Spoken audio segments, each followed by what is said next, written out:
Hello friends, இன்னைக்கு நம்ம பார்க்க போகிறது ஜாப்பனியன் மீ சீரீஸான I left my A rank party season 1 episode 12 தான் இன்னைக்குள்ள வீடியோவில் பார்க்க போகிறோம். உங்களுக்கு இந்த வீடியோ பிடிச்சிருந்தது அப்படின்னா லைக் பண்ணிட்டு அப்படி மறக்காம நம்ம சேனலை சப்ஸ்கிரைப் பண்ணிருங்க. இந்த அனிமேல ஆக்சுவலாக டோட்டலாக 25 எபிசோட்ஸ் இருக்கு. நான் இந்த எபிசோட அப்லோட் பண்ணுற டயத்தில் அனிமே ஆன்கோயிங்கில் இருக்கிறதுனால மற்ற எபிசோட்ஸ் நான் லேட்டாக தான் போடுவேன். சரி வாங்க நம்ம இன்னைக்குள்ள கதைக்குள்ள போகலாம். இன்னைக்கு நம்ம பார்க்க போகிறது I left my A rank party season 1 episode 12. ஒரு புது வகையான மான்ஸ்டரை இவங்க பார்க்குறாங்க. இதுவும் அந்த செயின்மேன் மாதிரியே தான் இருக்குது அப்படின்னு ரெயின் சொல்கிற. அதை கிட்ட போய் பார்க்குறேன் அப்படின்னு நானே போனால் அதுங்க கண்ணை யூஸ் பண்ணி இவ்வளோ ஹிப்னடைஸ் பண்ணிட்டு அது வயிற்றுக்குள்ளே இருந்து ஒரு வாய் மாதிரி வந்து இவ்வளோ முழுங்க வரவோ டக்கு நம்ம ஹீரோ நனைவை காப்பாற்றுறான். ஹிப்னடைஸ் பண்ணதுலேருந்து நனைவோ வெளியே வர அதோட ஐபாலை நான் பார்த்த உடனே தான் என்னால் மூவ் ஆக முடியல அப்படின்னு நனை சொல்லவும் தூரத்துல இருந்து அதுங்க கண்ணை ஃபஸ்ட்டு அட்டாக் பண்ணுவோம் நம்ம ஹீரோ சொல்கிறான். செல் நீ ஃபயர் ஆரோஸை யூஸ் பண்ணு, ரெயின் நீ ஐஸ் மேஜிக் யூஸ் பண்ணி எது எஃபெக்டிவாக இருக்குன்னு பார்ப்போம் நம்ம ஹீரோ சொல்கிறான். ஸோ எல்லா டைப் ஆஃப் அட்டாக்கையும் டெஸ்ட் பண்ணி அதில் எது இது மேலே எஃபெக்டிவாக இருக்குது அப்படிங்கிற நம்ம ஹீரோ பார்க்குறான். மரினா ஆரோ வச்சு அதோட கண்ணில் அட்டாக் பண்ணுறான். இந்த மான்ஸ்டர் அப்படியே வெடிச்சு சதுறது. செல்கோட ஃபயர் ஆரோஸும் எஃபெக்டிவா தான் இருக்கு. ஐஸ் மேஜிக்கை யூஸ் பண்ணி ரெயின் அதை மொத்தமா ஃப்ரீஸ் பண்றான். அந்த மான்ஸ்டர் அது கண்ணோட பவரை யூஸ் பண்ணி ஈஸியா அதை டெஸ்ட்ராய் பண்ணுது. மரினா மேஜிக் பிளாட யூஸ் பண்ணி அதை அந்த ஜோனோட சேர்த்து 2 துண்டா வெட்டி விட்டா. மரினா அதை வெட்டினதுக்கு அப்புறமா ஒரு மாதிரி வித்தியாசமா ஃபீல் ஆகி நின்னுகிட்டே இருக்கா. அதுங்க டிராப் பண்ண கோல்டன் ரிங்ஸ் எல்லாத்தையும் நம்ம ஹீரோ எடுத்து வச்சுக்கிறான். மரினா ஒரு மாதிரி இருக்கவோ என்னாச்சு நம்ம ஹீரோ கேட்கறான். ஸ்ட்ரீமிங் ஓடிட்டு இருக்கிறதுனால ஒன்னும் இல்ல அப்படின்னு மரினா சொல்லியிருந்தா. சரி இப்போ நம்ம பிரேக் எடுத்துக்கலாம் அப்படின்னு சொல்லி ஒரு சேஃப் ஏரியாவுக்கு போயிட்டு லைவ் ஸ்ட்ரீம் ஆஃப் பண்றாங்க. இப்போ எல்லாரும் டீ அண்ட் பிஸ்கட்டை சாப்பிட்டுட்டு இருக்காங்க. இந்த பிஸ்கட் சூப்பர்னு செல்க் சொல்லவும்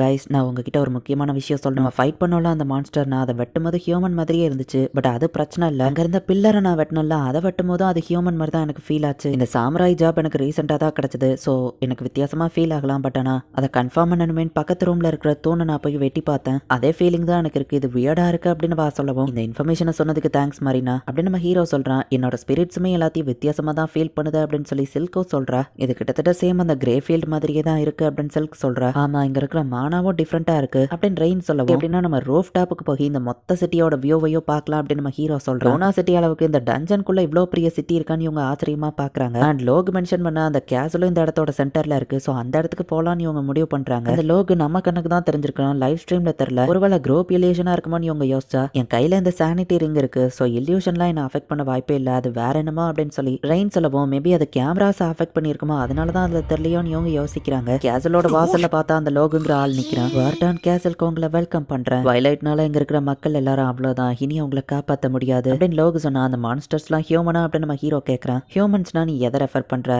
2 கையோ 2 காலோ இருந்தா அந்த கிரேச்சருக்கு பேரு ஹியூமனா? மிஸ்டர் யோக்கு ஹியூமன்ஸ்ங்கிறது எந்த ஃபார்ம்ல இருக்கணுங்கிறதும் அவசியம் இல்ல அப்படின்னு லோகு சொல்லவும் இந்த கோல்டன் ரிங்ஸ் எல்லாம் என்னது அப்படின்னு ரெயின் கேட்கற. அந்த ரிங்கை நாங்க 1 கோல்டன் சொல்லவும் அப்படி எல்லா விஷயத்தையும் தெரிஞ்சுக்கிறது உனக்கு ஹாப்பினஸ் கொடுக்காது லிட்டில் லேடி அப்படின்னு லோக் சொல்லவும் பரவாயில்ல அது என்னன்னு எனக்கு சொல்லுங்க அப்படின்னு ரெயின் கேட்கற. அது என்னன்னு உங்களுக்கு ஆல்ரெடியே தெரியும்னு சொல்லிட்டு லோக் மறைஞ்சிருத்தான். நெக்ஸ்ட் டைம் மீட் பண்ணும்போதாச்சும் ஒழுங்கா பதில் சொல்லுவீங்களா அப்படின்னு நம்ம ஹீரோ கேட்கறான். பதில் தானா உன்னை தேடி வரும் அப்படின்னு சொல்லிட்டு லோக் மறைஞ்சிருத்தான். சரி நீங்களும் அந்த கேசலுக்குள்ள போய் சுத்தி பார்க்க போறாங்க. நம்ம ஹீரோவோட லைவ் ஸ்ட்ரீமிங் அண்ட் நம்ம ஹீரோ கொண்டு வந்த டேட்டா இது எல்லாத்தையும் வச்சு இப்போ ஸ்காலர்ஸ் அனலைஸ் பண்ணி பார்த்துக்கிட்டு இருக்காங்க. இந்த தடவையும் அந்த லோக் லைவ் ஸ்ட்ரீம்ல தெரியல. பட் அது ஹலூசினேஷனா இருக்க வாய்ப்பு இல்ல நம்ம ஹீரோ சொல்றேன். தேங்க்ஸ் யோக்கு, உன்னோட பார்ட்டியால தான் நிறைய விஷயங்கள் எங்களுக்கு தெரிய வந்திருக்குன்னு சொல்லவும் டிஸ்கவுண்ட் போர்ட்மேன் நீங்க எங்க இருப்பீங்கன்னு நான் எதிர்பார்க்கல நம்ம ஹீரோ சொல்றான். உங்களோட ரிசர்ச் புக்கை படிச்சுதான் நான் அட்வென்ச்சரிங்க பத்தி நிறைய கத்துக்கிட்டேன் நம்ம ஹீரோ சொல்லவும் எனக்கு ரொம்பவே சந்தோஷம். பட் இந்த டஞ்சனுக்குள்ள என்னால வர முடியாது அப்படின்னு போர்ட்மேன் சொல்றாரு. கோல்டன் ரிங்கை அனலைஸ் பண்ணி பார்த்ததுல இது ஹியூமன்ஸ் கிட்டே இருந்தோ இல்ல சம்திங் சிமிலரான இடத்துல இருந்தோ வந்திருக்கு அப்படின்னு போர்ட்மேன் சொல்லவும் மரினா சொன்னா அங்க இருக்கிற மான்ஸ்டர்ஸை வெட்டும்போது அது ஹியூமன் மாதிரி ஃபீல் ஆகுதுன்னா அவகிட்ட சாம்ராய் ஜாப் இருக்குன்னு நம்ம ஹீரோ சொல்றான். நார்மல் பீப்புளை இந்த டஞ்சனுக்குள்ள விடுறது கஷ்டம் தான் அப்படின்னு கில் மாஸ்டர் யோசிக்கிறா.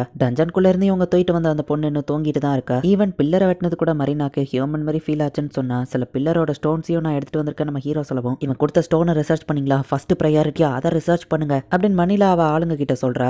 ரெயின் ரெக்வஸ்ட் பண்ண அந்த மெட்டீரியலையும் நாங்க ரிசர்ச் பண்ணிட்டு இருக்கோம் அப்படின்னு சொல்லவும் யோக்கு இன்னொரு முக்கியமான விஷயத்தையும் உங்ககிட்ட சொல்லணும் அப்படின்னு போர்ட்மேன் சொல்ல வரதுக்குள்ள அந்த இன்னொரு அட்வென்ச்சரஸ் பார்ட்டியோட சரியில்லாம பின்வாங்கிட்டாங்கன்னு எனக்கு தெரியும் நம்ம ஹீரோ சொல்றான். அது மட்டும் இல்ல திடீர்னு அவங்க வயலண்டாவும் நடந்துக்கிட ஆரம்பிச்சிட்டாங்கன்னு சொல்லவும் அங்க இருக்கிற லைட் தான் மக்களோட மைண்ட் அஃபெக்ட் பண்ணுதுன்னு நினைக்கிறேன்.